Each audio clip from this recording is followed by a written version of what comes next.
Assalamualaikum warahmatullahi wabarakatuh. Perkenalkan, nama saya Siti Harja Mutiara dari kelompok 13 ingin menyampaikan presentasi yang berjudul Telaah Ayat Al-Quran dan Hadis tentang Embriologi Reproduksi. Pengertian embriologi. Pengertian embriologi. Berapa tahun yang lalu, sekelompok orang Arab mengumpulkan informasi mengenai embriologi dari Al-Quran dengan latar belakang mengikuti perintah dari Al-Quran.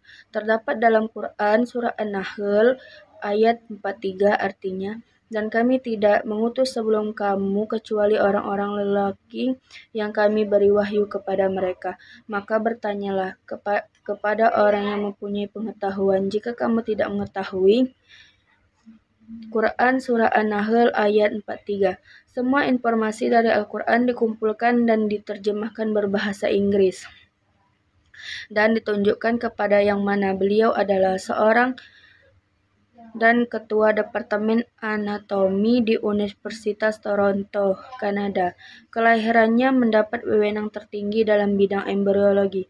Beliau diminta untuk memberikan opini berdasarkan informasi yang ada dalam Quran mengenai bidang embriologi. Telah memeriksa dengan hati-hati terjemahannya dari ayat Quran yang diberikan kepadanya. Dr. Morey mengatakan bahwa sebagian besar informasi mengenai embriologi disebutkan dalam Al-Quran dengan kecocokan yang sempurna dengan penemuan modern embriologi yang tidak bertentangan dengan sedikit pun. Dr. Keith Morey telah mengarang buku The Developing Human. Setelah memperoleh pengetahuan baru dari Quran, beliau menulis pada 1982 edisi ketiga dari buku yang sama, The Developing Human. Menulis pada 1982 edisi ketiga dari buku yang sama, The Developing Human. Buku tersebut mendapatkan penghargaan sebagai buku medis terbaik yang hanya ditulis oleh seorang penulis. Buku ini diterjemahkan dalam berbagai bahasa di dunia dan digunakan sebagai textbook embriologi pada tahun pertama di studi medis. Teori pertumbuhan embrio ada dua, yaitu satu, teori preformasi. Teori ini perkenalkan Marcello Malpighi pada tahun 1628 sampai 1694. Teorinya itu dimuat berupa karangan di majalah Proceeding yang diterbitkan oleh The Royal Society of London dengan judul The Ovo Incubator,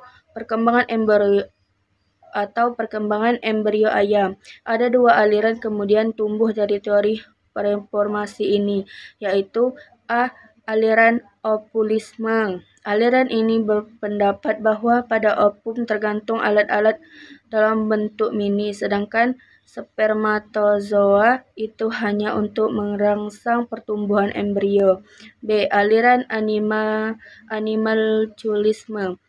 Aliran ini berpendapat bahwa pada spermatozoon terkandung alat mini dan tubuh wanita hanyalah sebagai tempat tumbuh. Terlepas dari kedua aliran di atas, sesungguhnya Aristoteles 384 sampai 322 sebelum Masehi dalam dua bukunya berjudul The Generation Animalium dan The Historia Animalium sudah lebih maju dari Malpighi dan agak memenuhi teori modern. 2. Teori epigenesis. Teori ini menyatakan bahwa dalam telur tidak ada miniatur alat-alat dan tumbuh secara berangsur.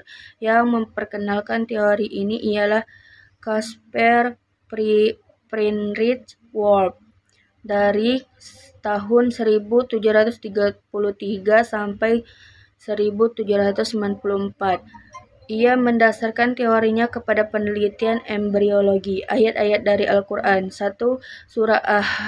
Surat Syad ayat 71 artinya, ingatlah ketika Tuhanmu berfirman kepada malaikat, sesungguhnya aku akan menciptakan manusia dari tanah.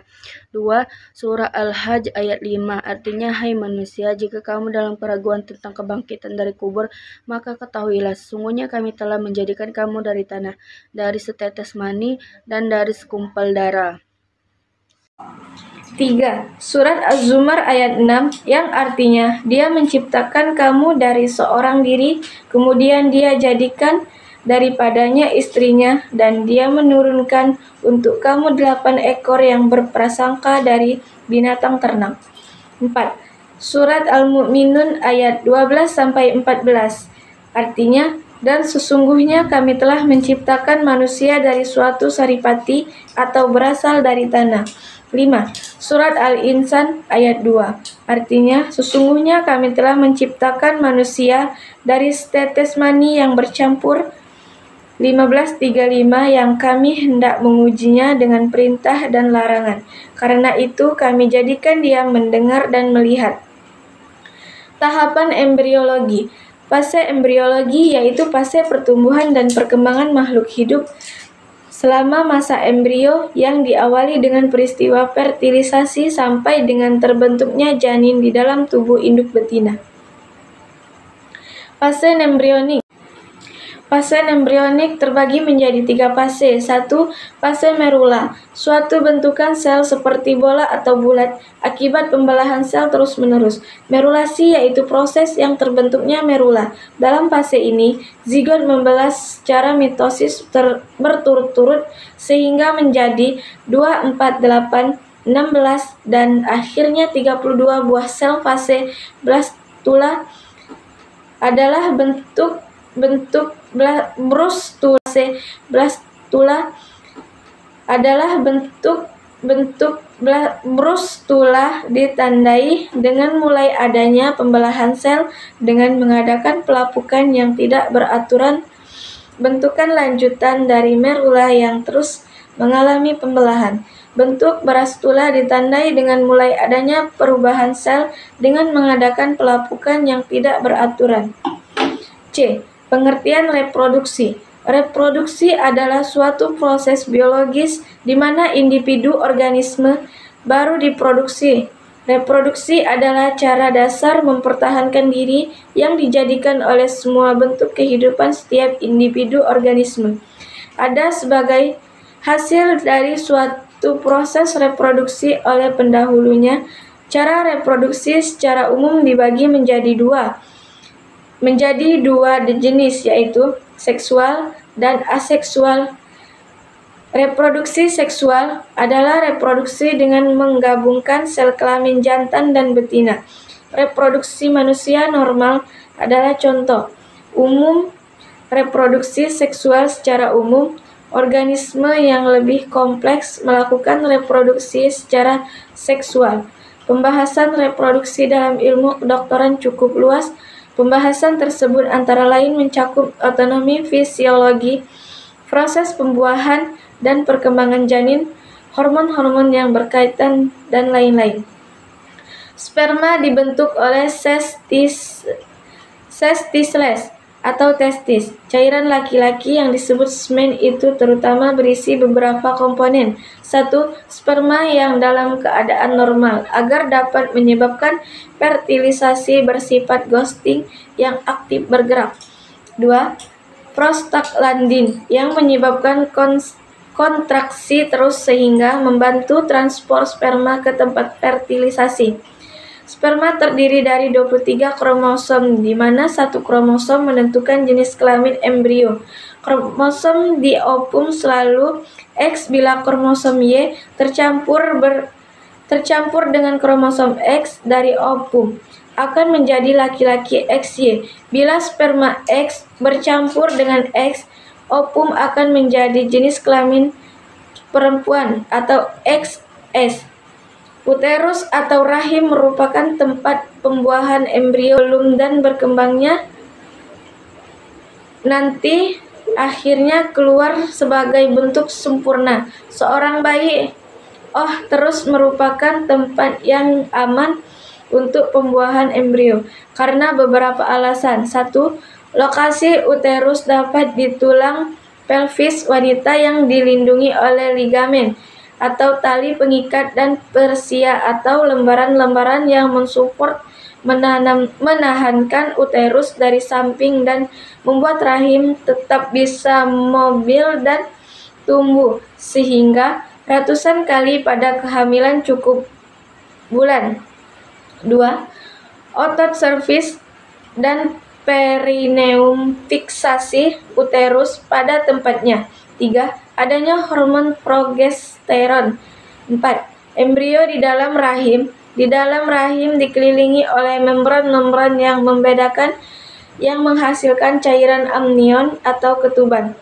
Refleksi dan kebenaran dalam ayat Al-Quran. Nutfah dalam bahasa Arab berarti air yang sangat kecil atau setetes air. Ini sesuai dengan cara laki-laki yang mengandung sperma sebagai salah satu komponennya, yang membuat segala sesuatu yang dia ciptakan sebaik-baiknya dan memulai penciptaan dari tanah. Kemudian itu menjadikan keturunannya dari saripati air yang hina air mani atau suala. Penjelasan peran nutfah dalam penciptaannya. Allah Subhanahu wa taala berfirman dalam surat At-Tariq surat ayat 686 ayat 5 sampai 6, maka yang artinya maka hendaklah manusia memperhatikan dari apakah dia diciptakan dari air yang terpancar. Juga dalam surat An-Nahl surat ke-6 ayat ke-4, dia telah menciptakan manusia dari mani, tiba-tiba ia menjadi pembantah yang nyata. Dan Allah berfirman dalam surat Al-Insan, sesungguhnya kami telah menciptakan manusia dari setetes mani atau nutfah yang tercampur antara benih laki-laki dan perempuan amsai, yang kami hendaknya mengujinya dengan perintah dan larangan.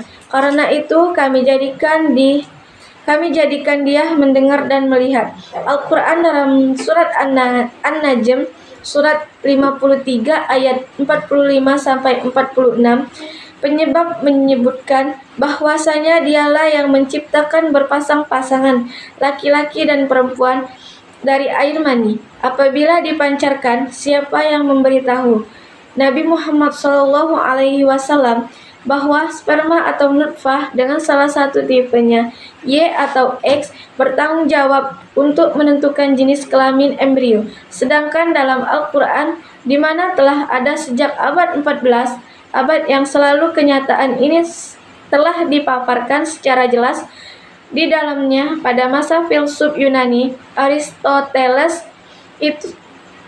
Aristoteles itu diperdebatkan apakah embrio adalah bentuk di mana sebelumnya individu miniatur atau homunculus, atau bentuk yang berdiferensiasi yang secara bertahap menjadi khusus.